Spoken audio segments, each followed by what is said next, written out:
jalan rusak dan berlubang menuju desa Benteng Karang dan Toi Sapu sangat memprihatinkan.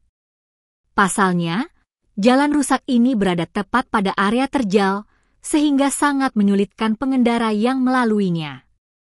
Tak hanya itu, ada juga jalan rusak yang berada pada tikungan jalan.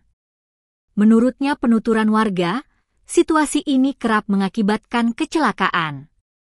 Tak hanya itu, kondisi ini juga diperparah dengan tidak adanya penerangan jalan. Selain itu, tidak ada drainase untuk air mengalir. Pantuan tribunambon.com, Senin, 3 November 2025, di lokasi, tampak jalan rusak dengan diameter 10-15 meter. Meski sudah ada usaha perbaikan dengan penambalan jalan, tetapi tak bertahan lama.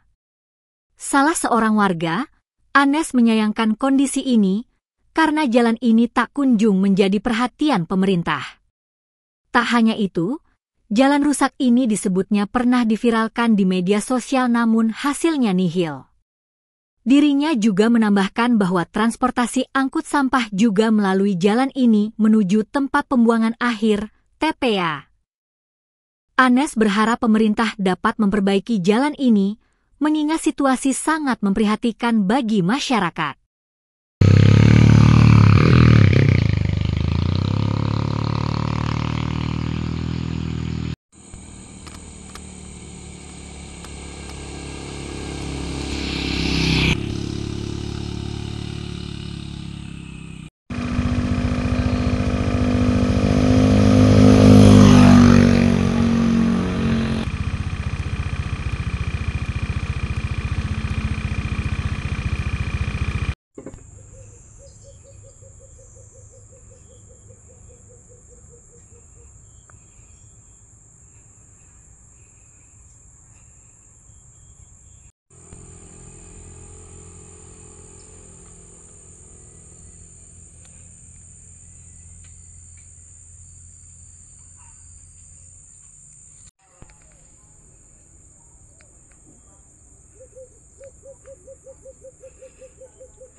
Download Tribun X sekarang, menghadirkan lokal menjadi Indonesia.